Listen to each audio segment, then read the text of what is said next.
저희 카페는 왜 매출이 좀 떨어졌을까요? 작년부터 사실 매출이 반토막이 나기 시작했습니다. 불명예스럽게 폐업을 하고 싶진 않다.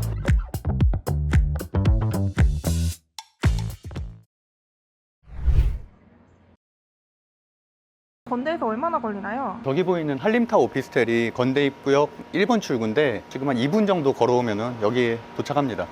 네, 건대에 헌팅 술집이 이렇게 많은데 왜 카페를 창업하셨어요? 맞아요. 건대는 사실 헌팅 술집이 정말 많거든요. 건대에서 지금 강의도 하고 있고 대학 교수를 하고 있기 때문에 헌팅 술집이 너무 많은 게 좀 사실 불만이기도 했어요. 왜냐하면 친구들하고 얘기를 하려고 카페를 가도 다 너무 다 시끄러운 곳들밖에 없다 보니까 좀 이쁜 북카페가 있으면 좋겠다고 생각을 해서 5년 전에 북카페 세모라는 조용한 카페를 창업을 했습니다.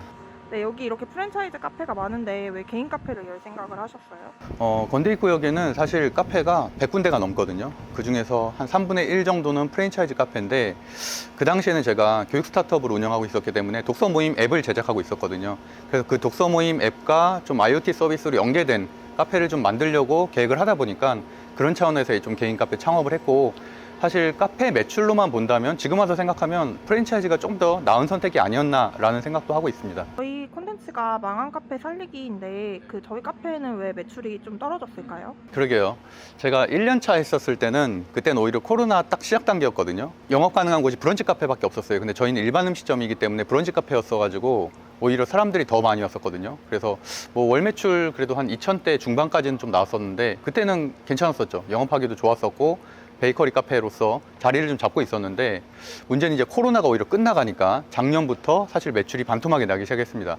물론 자영업자들 전반적으로 다 어려운 경기 침체라고 하고 있고 배달 매출 같은 경우도 이슈가 좀 많죠. 그래서 배달 같은 것도 다 반토막 났다고 하는데, 그렇다고 해도 사실은 잘 되던 카페가 갑자기 영업이 반토막이 나니까 지금 굉장히 고민을 많이 하고 있고요.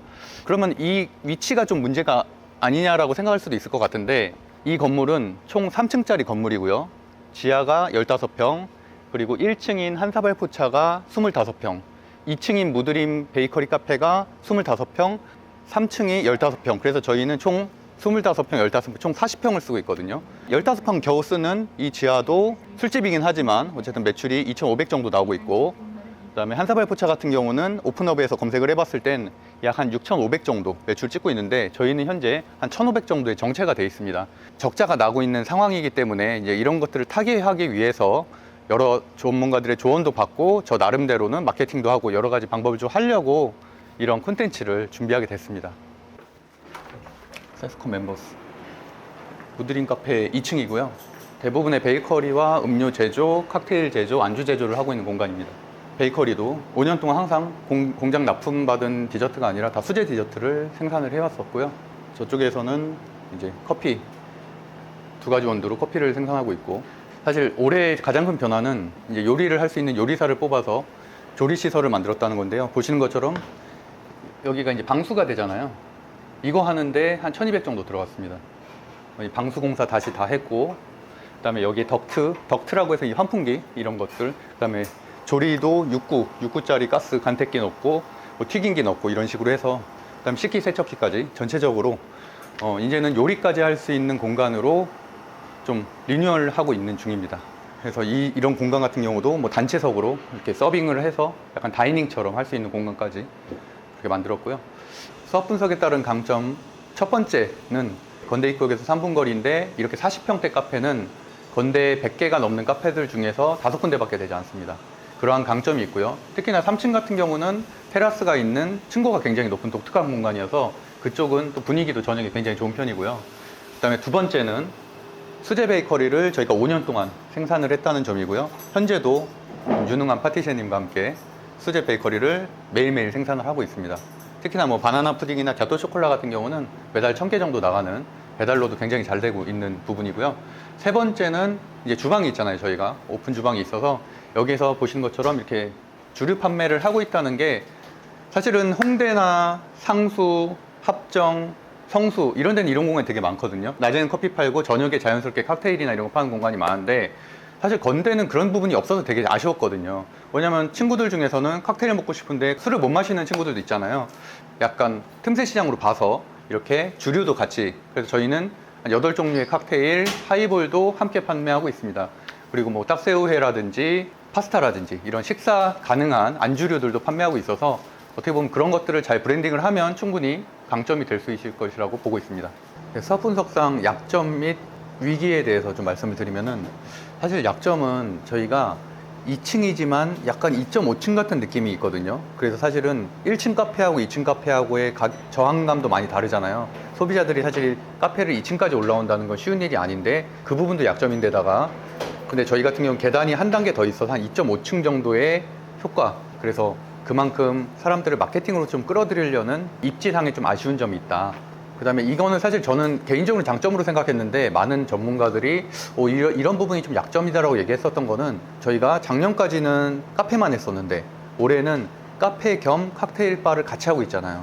그러다 보니까 마케팅 포인트를 하나로 잡기가 좀 어렵다는, 오히려 약점이 될 수도 있다 라는 말들을 좀 들어서 사실은 정체성이 좀 모호할 수 있다. 그래서 저는 그런 부분도 올해 제가 좀 극복해야 될 부분 중에 하나라고 생각하고 있습니다. 세 번째로 한 약점은 뭐 당연히 인스타 마케팅을 제가 좀 안 했다는 거. 저는 이제 사실 네이버 블로그 강사였거든요. 그러다 보니까 네이버 블로그에서는 예전에 운영했었던 북카페 세모가 계속 상위 노출이 됐고, 블로그 리뷰도 거의 3,000개 정도 돼서 군대에서는 압도적으로 많았었는데, 이 무드림 베이커리 카페로 넘어온 다음부터는 그 한 3년 사이에 인스타 마케팅이 굉장히 대세가 됐는데, 사실 거기에 제가 조금 발맞춰서 인스타 마케팅을 좀 하지 못했던 부분들이 우리가 매출이 떨어지는데 좀 주요한 요소가 되지 않았나.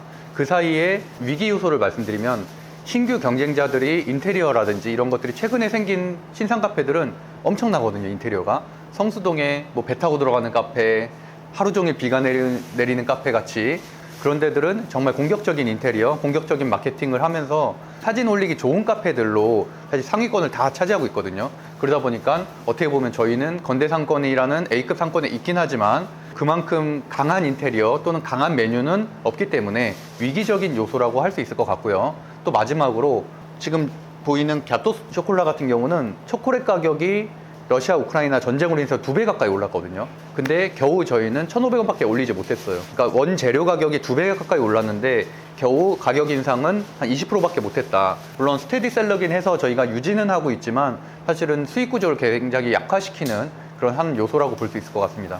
전체적으로 원재료 가격이 정말 많이 올랐다. 이것도 하나의 위기적인 요소라고 할 수 있을 것 같습니다. 나름대로는 건대입구역 같은 큰 상권에서 5년차 자영업자인데, 그래도 저는 마무리는 잘하고 싶다는 생각이 항상 있거든요. 불명예스럽게 폐업을 하고 싶진 않다. 그렇기 때문에 마지막 힘을 내서 또 좋은 스태프 지금 2분을 만났거든요. 술집 매니저님, 그 파티셰님 너무 좋은 분들 만나서 이 2분들과 협업을 해서 매장의 간판도 좀 바꾸고 전체적인 리뉴얼을 통해서 뭐 메뉴 개선도 하고 홍보도 하고 뭐 인스타 마케팅도 적극적으로 하고 해서 제가 할 수 있는 최대한의 노력을 통해서 브랜딩을 제대로 좀 하고 싶은 마음이 있고요. 추가적으로는 전문가 분들한테도 좀 조언을 얻어서 직접 매장에 방문해서 어떤 부분들을 공간적으로 좀 더 사람들한테 만족감을 줄 수 있고, 하다못해 뭐 인스타그램에도 사진 올리기 좋은 카페, 디저트가 맛있는 카페로 다시 한번 좀 거듭날 수 있는 기회를 만들고 싶습니다. 그래서 예전에는 인건비가 한 400대였는데 지금 700대 정도 나오고 있고, 데이트도 분위기 내면서 할 수 있으니까. 이 라인 자체는 오래된 식당들이 많아요. 그럼 저기에서 이제 밥 먹고 나오는 사람들한테 간단하게, 포토존 같은 경우는 충분히 잘 많이 찍기는 하는데, 그럼 뭐 여기다가 네온을 하나 깐다던가 이런 식으로 해서 초코 정도는 남겼으면 좋겠고, 푸딩하고 갸또 쇼콜라가 가장 잘 팔리는 메뉴인데